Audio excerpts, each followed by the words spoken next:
आपकी अधिकतर बातें अख्तर ईमान से मिलती जुलती नज़र आती है। नहीं, अख्तर ईमान मैं नहीं हूँ, मैं अख्तर ईमान नहीं हूँ कि मैं अपने नाम को अलीगढ़ से जोड़ दूँ। और मैं तो हाँ हाँ, क्योंकि वो हालांकि अलीगढ़ से नहीं पढ़े हैं, ये बात खुल के नहीं बोलते हैं, लेकिन वोट ज़रूर लेते हैं अलीगढ़ के नाम पर। देखिए, क्या हम इस बात को मान लें कि सही माने में आप चुनाव लड़ेंगे? बिल्कुल बिल्कुल मैं लड़ूंगा, सही माने में क्या लड़ना है मुझे, इसमें कोई दो राय की बात ही नहीं है। इलेक्शन मुझे लड़ना है, चुनाव लड़ना। डॉक्टर जावेद आज़ाद साहब, अख्तर ईमान साहब, मास्टर मुजाहिद अली साहब, दिलीप जायसवाल साहब संभावित जो चेहरे हैं एमपी में जो आ सकते हैं, बहुत बड़े बड़े चेहरे हैं और सारी चीज़ें। हाँ, ऐसे में आप हिम्मत कर रहे हैं, क्या लगता है इतने बड़े बड़े दिग्गजों के सामने टिक पाएंगे आप? नहीं, दिग्गज तो ये है कि दिग्गज को देखने का तरीका होना चाहिए। दिग्गज किसको कहते हैं? अगर हम अपने इलाके में मैं अगर सोच रहा हूँ तो मैं तो दिग्गज नहीं मानता हूँ। इस वजह से नहीं मानता हूँ क्योंकि यहाँ डेवलपमेंट पर बात होनी चाहिए, बात ही नहीं बल्कि काम भी होना चाहिए। जो अब तक सिर्फ बातें होती रही हैं, काम नहीं हुआ है। अच्छा, हमारे यहाँ के नेता अगर वाकई अपने आप को लीडर मानते हैं तो क्या एक डॉक्टर ऑपरेशन सर्जरी वाला नहीं हो सकता? 2 डॉक्टर नहीं हो सकते हैं जो काम करे हमारे लिए, गरीबों के लिए काम करे? अगर गरीबों का नेता हम कहलाते हैं तो गरीबों के लिए हमारा क्या काम है? किसी भी राज्य में कहीं के भी सीमांचली जरूरी नहीं है, बैक सपोर्ट बहुत ज़रूरी है। चाहे किसी पार्टी का बैक सपोर्ट हो या फिर और भी, आपके पीछे कोई बैक सपोर्ट है? जी, हमारे पीछे जनता का सपोर्ट है। बल्कि अब छोटे छोटे कामों में मैं आपको कह दूं कि अगर मैयत में गए हैं तो इसको भी समझा जाता है एमपी का काम है। हाँ, मैयत में, शादी में, इसको भी समझा जा रहा है। हालांकि ये तो रिश्तेदारी पर भी जाया जाता है और भी चीज़ें हो, बस यानी नहीं लेते हैं नाम। किस तरह से जब यहाँ से जॉब करने चले आते हैं बाहर, वहाँ डेथ हो जाती है तो हम उसकी डेड बॉडी को लेके आते हैं तो उस पर मसीहा कहलाते हैं। हाँ, क्या भाई, हम अगर यहीं पर रोज़गार दे दें तो वो यहाँ आकर के काम करें, यहीं पर उनका काम हो जाए, उनको बाहर जाने की क्या ज़रूरत है? यहाँ जो चीज़ें रही कि पार्टी वर्सेस होता है किसी भी, तो कोई पार्टी आपने सोचा है जिसमें लगता है कि आप? नहीं, अभी देखिए, जब तक हम अपने यहाँ की लीडरशिप को हम खड़ा नहीं करेंगे, पार्टी की बात करना आज के ज़माने में हर पार्टी जो है किस तरह के, आज हम अगर जेडीयू की बात करें तो आज पावरफुल हम उसे समझ रहे हैं जो नेता हैं। आज हम ये नहीं देख रहे हैं कि एजुकेशन पर क्या काम, एजुकेशन जो हासिल किए हैं वो नेता हैं या नहीं। उनकी बात मानी तो जाती नहीं है, उनकी बात तो मानी जाती नहीं है। उनके लिए काम अच्छा, तो मैं अच्छी जगह से पढ़ा हूँ लगता है वैसे, लेकिन अच्छा एजुकेशन तो वैसे यहाँ होना चाहिए था। सिस्टम हमारे यहाँ नहीं है तो मजबूरन में हमें उन लोगों को कंपटीशन निकाल के जाना पड़ता है। और अगर गए भी हैं तो ये विज़न को लेकर के चले हैं कि नहीं, हमको अपने इलाके में आना है, इस वजह से हम आ रहे हैं। अस्सलाम आदाब, मैं रमीज़ रजा, आप देख रहे हैं KDV लाइव। हमारे साथ मौजूद है गुफरान जमाली साहब जो कि एडवोकेट है और ये आप तैयारी कर रहे हैं 2024 लोकसभा चुनाव की। कोचाधामन से अपना ताल्लुक़ रखते हैं। इन्होंने मन बना लिया है कि 2024 में ये सांसद का चुनाव लड़ेंगे।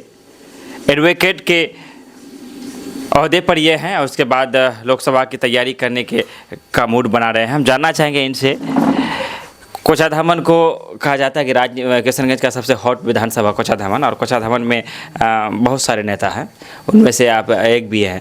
आप एडवोकेट हैं, लेकिन आपने कहा कि मुझे 2024 में सांसद का चुनाव लड़ना है। क्यों आप पॉलिटिक्स में आना चाहते हैं? मैं पॉलिटिक्स में इस वजह से आना चाहता हूँ कि यहाँ पर जिस तरह की हमारे यहाँ के लीडर्स ने पार्टी के नाम पर धोखा दिया है, हर पार्टी की बात कर रहा हूँ, यहाँ किसी एक ख़ास पार्टी की बात नहीं कर रहा हूँ, और डेवलपमेंट के नाम पर ठगा गया है, चाहे एजुकेशन के नाम पर हो या पॉलिसीज़ के नाम पर हो या जो है स्टूडेंट के करियर को लेकर के हमारे यहाँ के लीडर्स कुछ भी आगे एजुकेशन को लेकर के नहीं काम कर रहे हैं, यहाँ के रोज़गार पर भी नहीं काम कर रहे हैं। इसी वजह से यहाँ के लोग पलायन भी कर रहे हैं। तो हमारा मुद्दा ये है कि ये चीज़ें कब तक चलती रहेंगी, कब तक हम ये बहाना करते रहेंगे कि सरकारें जो है हमारे साथ धोखा करती आई हैं, कब हमारे यहाँ? बिल्कुल, बहुत सही चीज़ पे बात कर रहे हैं आप। हम ये जानना चाहेंगे कि सांसद की चुनाव की तैयारी कर रहे हैं आप, इससे पहले आपने कभी कोई चुनाव लड़ा? इससे पहले हमने सुना था बात, पहले जो लोग हमें समझाते थे आमतौर पर कि लोग जो है जो पॉलिटिक्स लड़ाते हैं वो बड़े होते हैं। तो मैं भी लड़ाने की कोशिश किया और कई जगह लड़ाया भी हूँ। छात्र राजनीति में अलीगढ़ मुस्लिम यूनिवर्सिटी में मैं एक्टिव लड़का रहा हूँ और स्टूडेंट के तौर पर उस वक्त था, और 2019 के लोकसभा में भी मैं आया था यहाँ पर, और इस वजह से आया था कि मैंने सोचा था कि शायद हमारे यहाँ के डेवलपमेंट शायद इस बार बदलेगा तो काम होगा। लेकिन इस तरह के हालात अब तक देखते आ रहे हैं कि लीडर्स के अंदर जो है अब भी वही हालात हैं कि वही बहाने आज भी हैं। सरकार हमारी नहीं रहती है, कभी बोलते हैं सरकार रहती है, तो दोनों चीज़ें बहाने करते हैं लेकिन काम होता नहीं है। हमारे इलाके में काम नहीं होता है, इसलिए आप काम करना चाहते हैं और आप चुनाव में, बहुत अच्छी बात है, इसी तरह की बात होनी भी चाहिए। हम आपसे दरअसल ये जानना चाहेंगे कि यहाँ जो चीज़ें रही कि पार्टी वर्सेस होता है किसी भी, तो कोई पार्टी आपने सोचा है जिसमें लगता है कि आप? नहीं, अभी देखिए, जब तक हम अपने यहाँ की लीडरशिप को हम खड़ा नहीं करेंगे, पार्टी की बात करना आज के ज़माने में हर पार्टी जो है किस तरह के, आज हम अगर जेडीयू की बात करें तो वो जाके किसी और से मिल जाती है, तो जिस समय दूसरी पार्टियों में रहती है वो दूसरे वाले को लगती है कि अच्छी है। हम हाँ, जब तक अगेंस्ट में हैं तब तक तो अच्छे लगते हैं। हमारी पार्टी में आ गए तो क्या होता है, हम सोचते हैं कि अब दूध के धुले हो गए। ऐसा तो होता नहीं है, लेकिन सोचते हैं लोग। लेकिन जब इन लोगों का अब राजनीति जो है समीकरण अब बिगड़ रहा है तो दूसरे के नाम पर अपने आप को बचा रहे हैं, कोशिश कर रहे हैं। हाँ, अमूमन जितने लोग भी चुनाव में आते हैं उनके मकसद होता है कि वो चुनाव में जीत हासिल करें।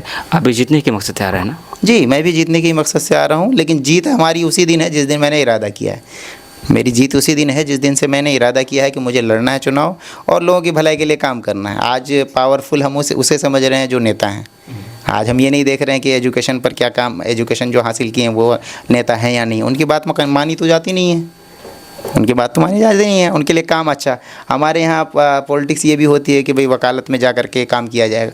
भाई हम वकालत में क्यों जाने दें? हमारे लीडर को चाहिए कि केस जाए ही नहीं आगे, वो पहले ही मसले को हल करें। क्यों नहीं कर पा रहे हैं, क्यों बात नहीं मान पा रहे? आप कहाँ पे वकालत कर रहे हैं? मैं दिल्ली हाई कोर्ट में हूँ, लेकिन अब मैं यहाँ आ रहा हूँ इंशाल्लाह। मैं एक चीज़ जानना चाहूँगा, क्योंकि मेरा बहुत अरमान था कि हम किसी वकील के साथ कभी कोई इंटरव्यू करें, और मैंने बहुत मैं ऑन द लाइन बोलना चाहूँगा, मैंने कई वकीलों को दावत भी दिया, लेकिन पता नहीं वो लोग आना क्यों नहीं चाहते या इन सब चीज़ों को महत्व नहीं देते। बहरहाल अक्सर देखा गया हमारे इलाके में एक चीज़ कि मान लीजिए कि आप बहुत दबंग हैं और आपने मेरे साथ कुछ गलत कर दिया और मैं आपको कंप्लेंट थाने में गया, तो उस कंप्लेंट को 3 महीना 4 महीना तक तो कोई ऐसा तरीका बताए कि उसे लेना प्रशासन को एफआईआर करना मजबूरी बन जाए। हाँ। एक एडवोकेट के तहत मैंने ऐसा काम कर दिया है। कोचाधामन पुलिस भी जानती होगी और हमारे समाज के लोग भी कुछ लोग जानते होंगे, बल्कि लीडर भी जानते हैं कि मैंने ऐसे काम कर दिए हैं कि एक दिन में उन्होंने काम करना पड़ा है, मजबूरी है। हालांकि वो धमकी भी देते थे उस ज़माने में, उस वक्त आपके जैसे सैकड़ों आए सैकड़ों गए।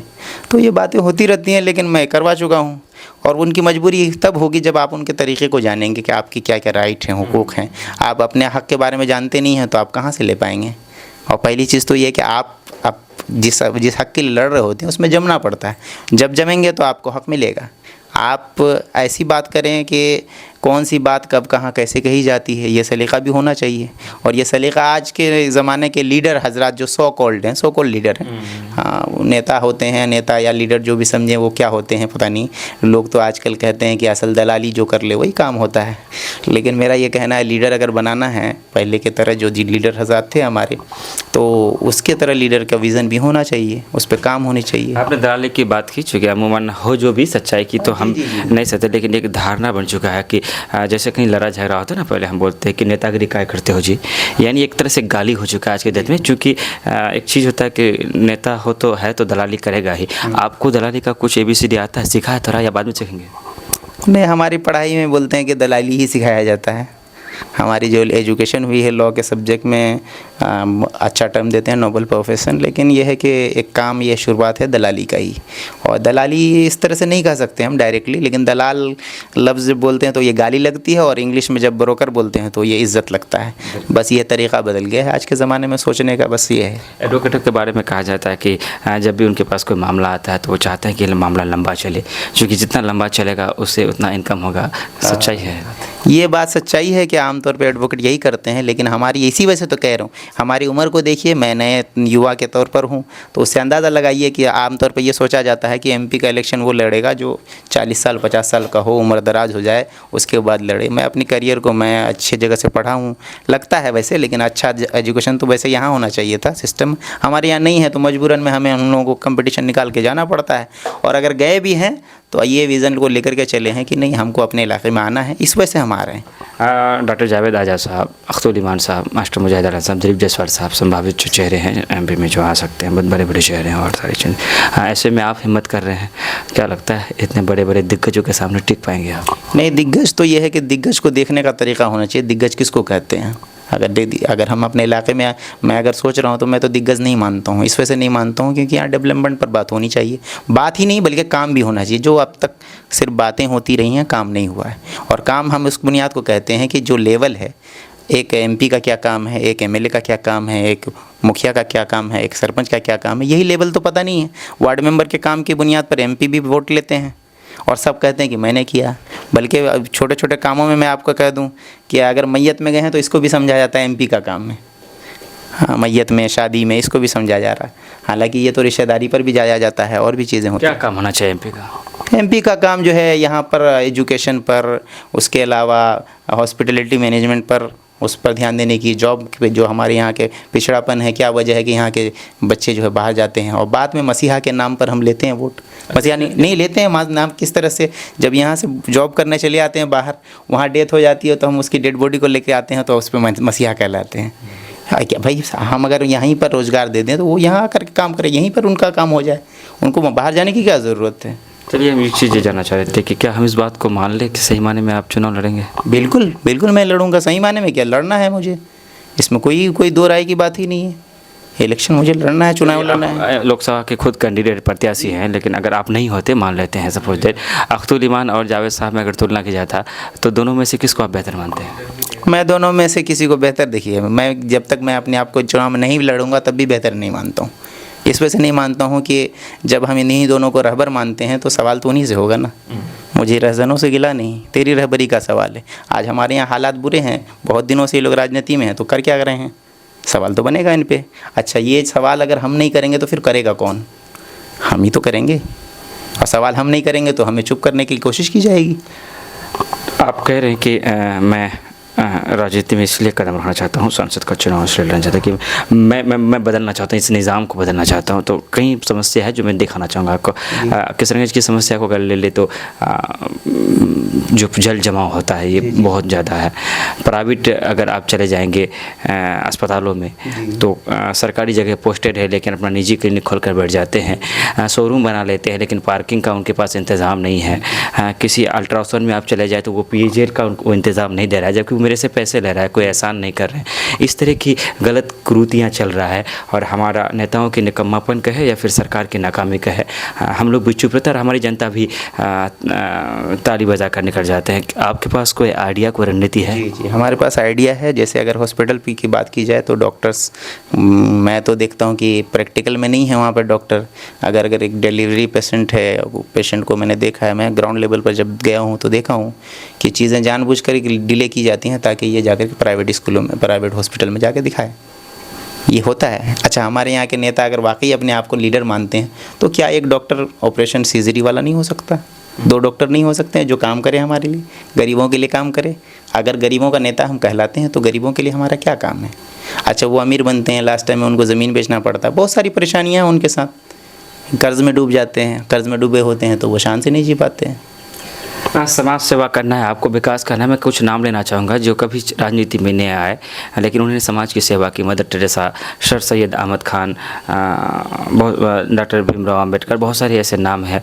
कभी चुनाव में नहीं आए। महात्मा गांधी, लेकिन उन्होंने समाज की जिस एतबार से सेवा किया आज भी मिसाल दी जाती है। आप भी वो कर सकते, चुनाव ही वो तरीका है क्या कि हम सेवा करने के लिए? आज असल में चुनाव वालों की, वो उनके कामों को तो हम लेते हैं लेकिन उनकी ज़िंदगियों को हम नहीं सीखते हैं।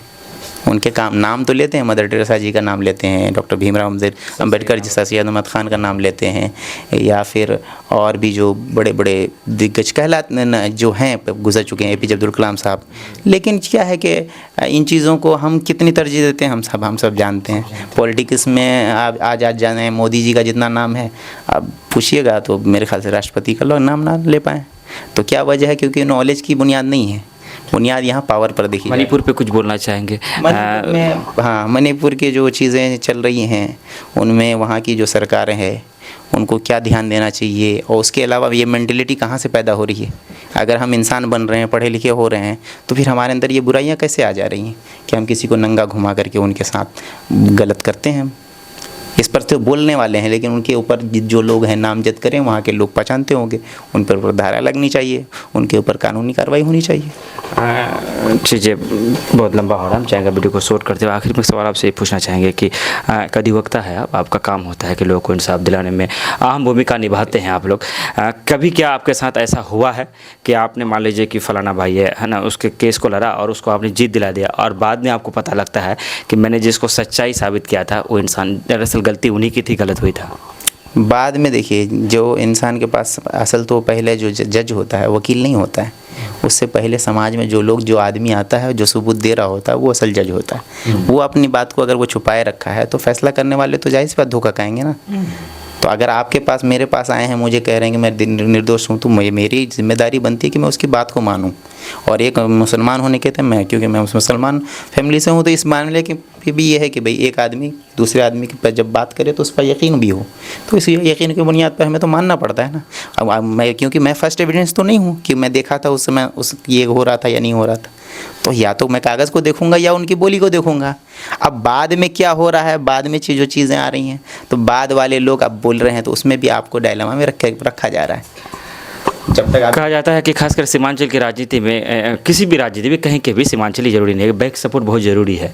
चाहे किसी पार्टी का बैक सपोर्ट हो या फिर और भी। आपके पीछे कोई बैक सपोर्ट है? जी, हमारे पीछे जनता का सपोर्ट है, जनता का बैक सपोर्ट है। उन मजलूमों का जो मजलूम मुद्दे हैं, मजलूम हैं, जिन पर जुल्म किया गया, और जुल्म कोई और नहीं कर रहा है, ताकतवर कर रहा है कमज़ोर पर, तो उस पर वो आज मजलूम हमारे साथ है। हमारे साथ के मुराद ये है कि आज हम आ रहे हैं तो लोग जानेंगे कि भाई मजलूम क्या होते हैं। तैयारियाँ क्या चल रही है आपकी?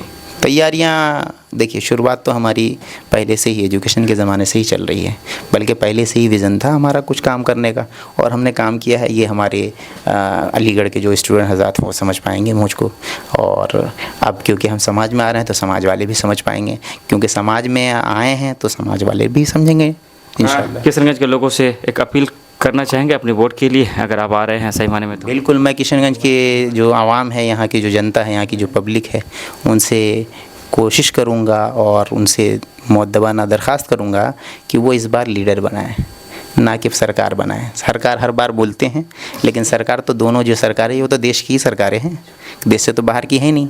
लेकिन यहाँ पे जब तक लीडर नहीं बनेगा आपके काम नहीं होंगे। आपकी अधिकतर बातें अख्तरुल ईमान से मिलती जुलती नज़र आती है। नहीं, अख्तरुल ईमान मैं नहीं हूँ, मैं अख्तरुल ईमान नहीं हूँ कि मैं अपने नाम को अलीगढ़ से जोड़ दूँ। और मैं तो हाँ, क्योंकि वो हालांकि अलीगढ़ से नहीं पढ़े हैं, ये बात खुल के नहीं बोलते हैं, लेकिन वोट ज़रूर लेते हैं अलीगढ़ के नाम पर, तो मैं वो नहीं हूँ। हाँ, मैं अलीगढ़ से ज़रूर पढ़ा हूँ, ये बात सब जानते हैं। चलिए ठीक है, शुक्रिया।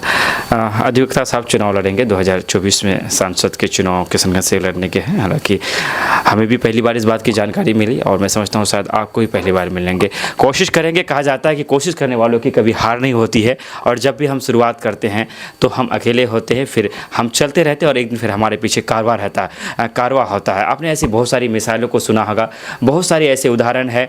जब गोनू झा का आपने कहानी सुना होगा, जब वो कुएँ से रस्सी निकाला जाता है, उसमें गड्ढे हो जाते हैं, तो उसके बाद फिर वो विद्वान बन जाते हैं। इस तरह की बहुत सारी ऐसी इतिहास में कहानियाँ हैं कि जब इंसान कोशिश कर लेता है तो वो कुछ भी कर सकता है। और हमारे अधिवक्ता साहब चुनाव लड़ेंगे 2024 में, लोकसभा की तैयारी कर रहे हैं, और कुछ लोग उनके समर्थन में भी है, लेकिन उन लोगों ने कहा है, हम चाहेंगे कि कैमरा में थोड़ा सा बाकी लोगों को भी दिखा दिया जाए। विदा लेते हैं आपसे, धन्यवाद, शुक्रिया, आदाब।